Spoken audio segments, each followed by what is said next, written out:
तर ठाकरेंची सेना आंदोलनाचा इशारा दिलेला आहे, काय सांगणार आहात त्या संदर्भात आपण? उभाटा उपद्व्याप करणारच आहे, परंतु त्यांनी सुप्रीम कोर्टाने काय म्हटलंय लक्षात घेतलं पाहिजे. हे काही थेट भारत पाकिस्तानचा सामना नाहीये. आशियाई कप मध्ये आपण खेळतोय आणि ते इतरही देशांसोबत खेळणार आहे. आणि त्यासोबतच पाकिस्तान जर आला त्या नंबरमध्ये तर त्याला काय पास ऑन देणार आहे आणि त्याच्यामुळे त्याच्यासोबत खेळल्या जाणार आहे. आणि यांनी शिकू नये, हे ज्यांच्या सोबत मांडीला मांडी लावून बसतात त्या काँग्रेसवाल्यांनी निषेधाचा खलिता पाठवण्याशिवाय दुसरं काही केलं नाही.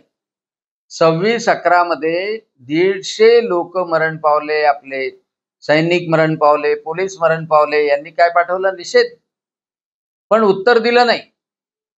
पहलगाम मध्ये 25 हिंदू मरण पावल्यानंतर ऑपरेशन सिंदूरच्या माध्यमातून 25 मिनिटाचा एअर स्ट्राईक जो केला त्यामध्ये 100 पेक्षा जास्त अतिरेकी मारले गेले.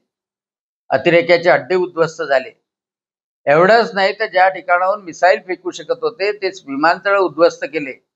आणि आजही सीमेवर सक्त निर्देश आहे, गोली आई तो गोली का जवाब गोले से दिया जाएगा.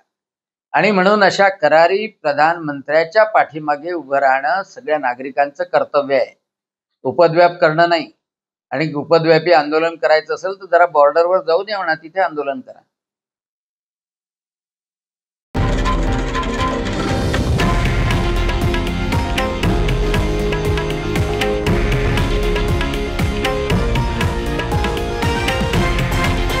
हे आहे देशातील नंबर 1 न्यूज नेटवर्क आणि आपण पाहत आहात TV9 मराठी, एकमेव.